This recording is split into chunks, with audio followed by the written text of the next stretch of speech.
War is a nightmare. War is awful. It is indifferent and devastating and evil. War is hell. But war is also an incredible teacher, a brutal teacher. And it teaches you lessons that you will not forget. In war, you are forced to see humanity at its absolute worst. And you are also blessed to see humanity in its most glorious moments. War teaches you about sorrow and loss and pain. And it teaches you about the preciousness and the fragility of human life. And in that fragility, war teaches you about death.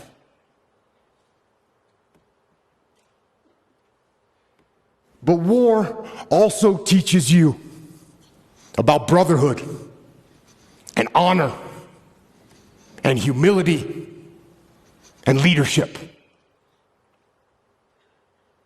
And unfortunately, war teaches you the most when things go wrong.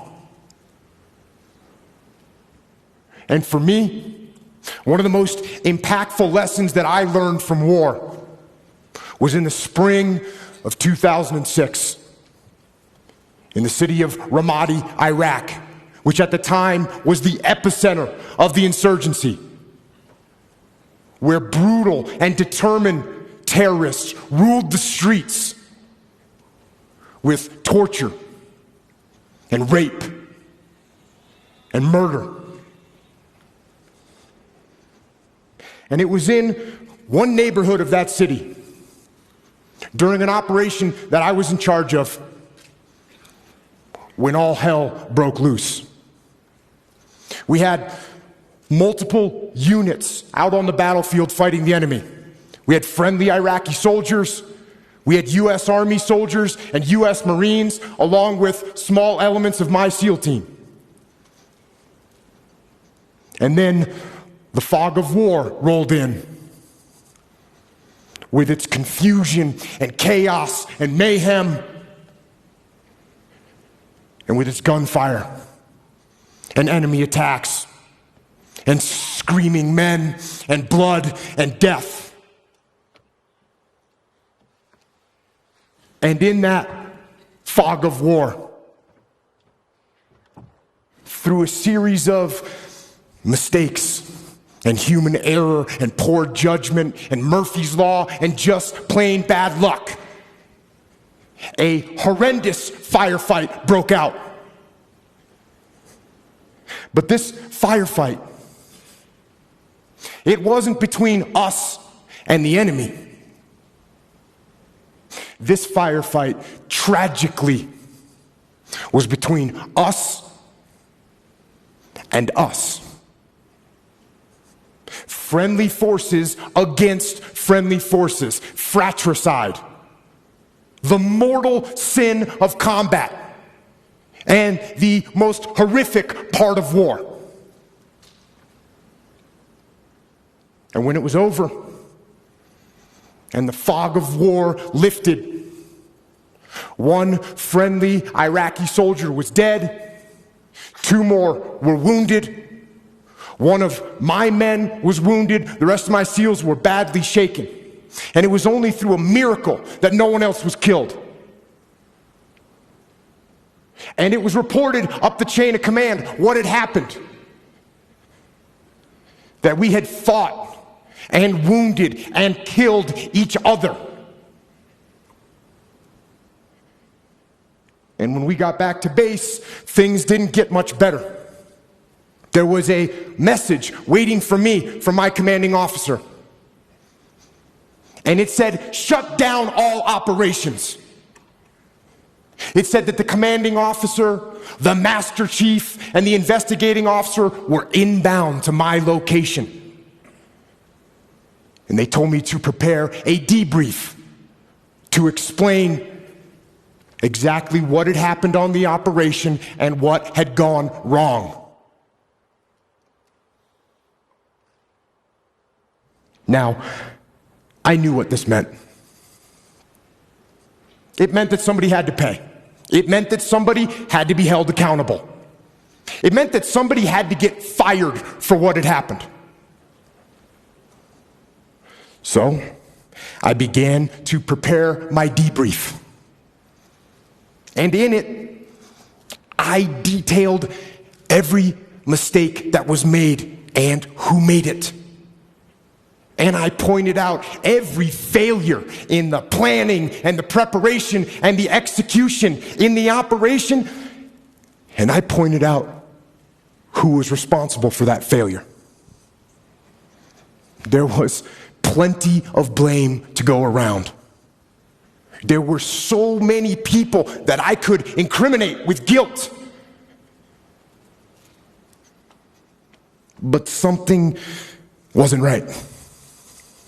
For some reason, I just couldn't put my finger on who was at fault and who specifically I should blame for what had happened. And I sat and I went over it again and again, and I struggled for an answer. And then, when I was about 10 minutes from starting the debrief, that answer came, and it hit me like a slap in the face. And I realized that there was only one person to blame for the confusion, only one person to blame for the wounded men, and only one person to blame for the dead Iraqi soldier. And I knew exactly who that person was.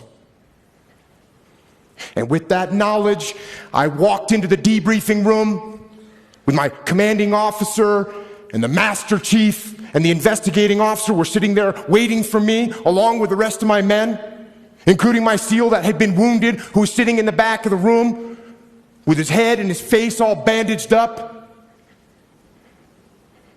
And I stood up before them and I asked them one simple question. Whose fault was this? One of my SEALs raised his hand. And he said, it was my fault. I didn't keep control of the Iraqi soldiers I was with. And they left their designated sector, and that was the root of all these problems. And I said, no, it wasn't your fault. And then another SEAL raised his hand and said, it was my fault. I didn't pass our location over the radio fast enough so no one knew what building we were in, and that's what caused all this confusion. It was my fault. And I said, no, it wasn't your fault either. And then another SEAL raised his hand. And he said, boss, this was my fault. I didn't properly identify my target. And I shot and killed that friendly Iraqi soldier. This was my fault. And I said, no, this wasn't your fault either. And it wasn't yours or yours or yours, I said as I pointed to the rest of the SEALs in the room.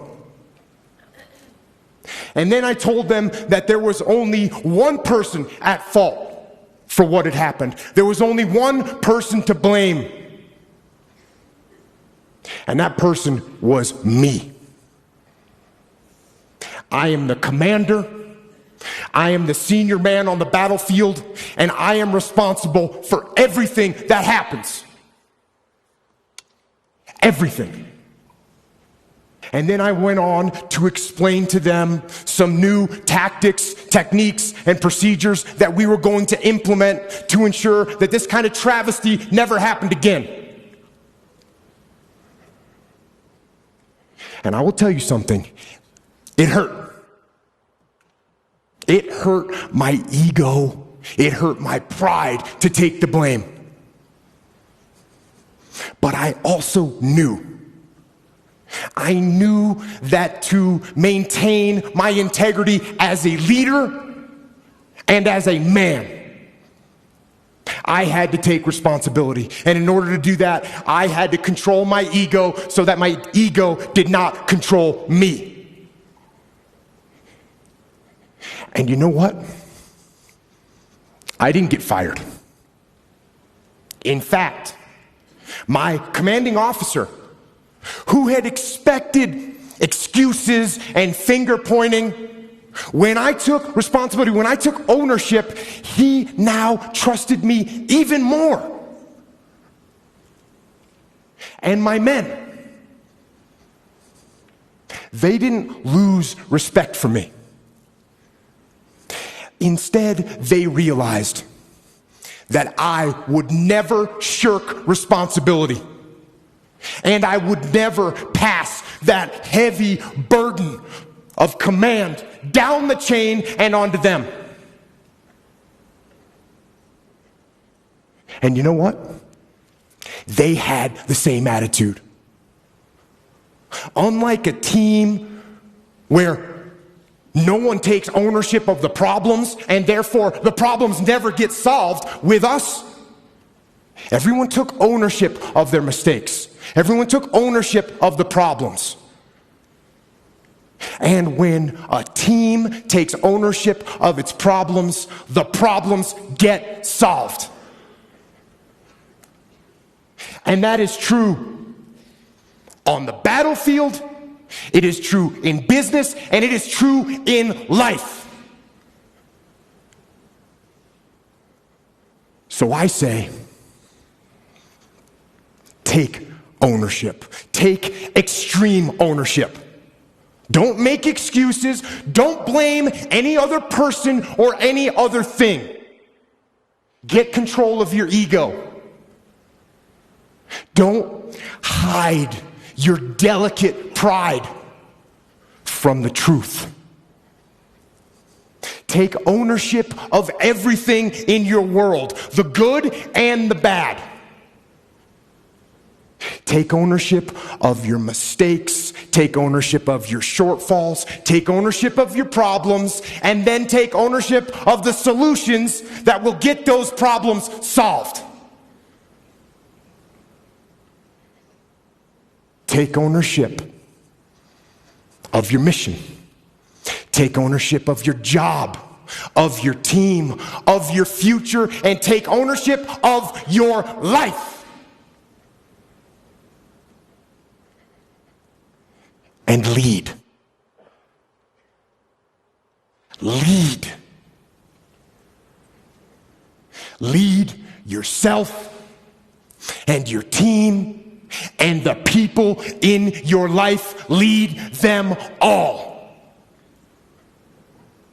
to victory. Thank you.